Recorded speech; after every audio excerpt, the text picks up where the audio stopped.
ഇപ്പോൾ വിദേശ വാർത്താ ഏജൻസികളടക്കം റിപ്പോർട്ട് ചെയ്തുകൊണ്ടിരിക്കുന്നത് പാകിസ്ഥാന്റെ 9 പ്രധാനപ്പെട്ട പട്ടണങ്ങളിൽ ഇന്ത്യ ആക്രമണം നടത്തിയെന്നാണ്. ഇന്ത്യ അത് സ്ഥിരീകരിച്ചിട്ടില്ല. ഇന്ത്യ ഒരു ആക്രമണം മാത്രമാണ് സ്ഥിരീകരിച്ചിരിക്കുന്നത്. അത് ലാഹോറിലെ വ്യോമകേന്ദ്രവുമായി ബന്ധപ്പെട്ട ആക്രമണമാണ്. എന്നാൽ റാവൽപിണ്ടി എന്ന് പറയുന്നത് എന്താണ്? ആ പ്രദേശത്തിൻ്റെ പ്രത്യേകത എന്ന് പറയുന്നത് പാകിസ്ഥാൻ സൈന്യത്തിൻ്റെ ആസ്ഥാനം നിലകൊള്ളുന്ന സ്ഥലമാണ് റാവൽപിണ്ടി എന്ന് പറയുന്നത്. ആ റാവൽപിണ്ടിയിൽ ഒരു ക്രിക്കറ്റ് സ്റ്റേഡിയം തകർന്നിട്ടുണ്ട്.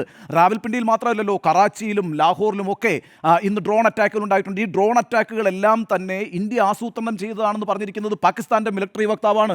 അദ്ദേഹം പറഞ്ഞത് 25ഓളം ഡ്രോണുകളാണ് പാകിസ്ഥാന്റെ ആകാശത്ത് പറന്ന് നടന്ന് ഈ ആക്രമണം വിതച്ചത്. ഞങ്ങൾ 25 ഡ്രോണുകളെയും ഷോട്ട് ഡൗൺ ചെയ്തിട്ടുണ്ട്. ആ ഡ്രോണുകളെല്ലാം ഇസ്രായേലി നിർമ്മിതമാണ് എന്നും പറഞ്ഞിട്ടുണ്ട്. ഏതായാലും ഇന്ത്യ അത് സ്ഥിരീകരിച്ചിട്ടില്ല. പക്ഷേ ഒരു പ്രധാനപ്പെട്ട പ്രശ്നം എന്ന് പറഞ്ഞാൽ ഓപ്പറേഷൻ സിന്ദൂർ കണ്ടിന്യൂ ചെയ്യുന്നു എന്നുള്ളത് തന്നെയാണ്. അതായത് 9 പ്രധാനപ്പെട്ട ഭീകര കേന്ദ്രങ്ങളെ ആക്രമിച്ച് 100ഓളം ഭീകരരെ കൊന്നു എന്ന് വെളിപ്പെടുത്തിയത് രാജ്യത്തിൻ്റെ പ്രതിരോധ മന്ത്രിയായിട്ടുള്ള രാജ്നാഥ് സിംഗ് തന്നെയാണ്. ഒരു സിവിലിയനെ പോലും നമ്മൾ കൊന്നിട്ടില്ല. നമ്മൾ ഇതുവരെ ഒരു കണക്ക് പറഞ്ഞിട്ടുണ്ടായിരുന്നില്ല. പക്ഷേ ഇന്ന് സർവകക്ഷി സമ്മേളനത്തിൽ വളരെ വ്യക്തമായി രാജ്നാഥ് സിംഗ് പറഞ്ഞിരിക്കുന്നു, ഇന്ത്യൻ രാഷ്ട്രീയ നേതൃത്വത്തോട് പറഞ്ഞിരിക്കുന്നു, ഇന്ത്യൻ ജനങ്ങളോട് പറഞ്ഞിരിക്കുന്നു, നോക്കൂ, 100ലേറെ ടെററിസ്റ്റുകളെയാണ് ഇന്ത്യ ഈ 9 ടെറർ ക്യാമ്പുകളെ അറ്റാക്ക് ചെയ്യുന്ന വഴി ഇല്ലാതാക്കിയിരിക്കുന്നത്.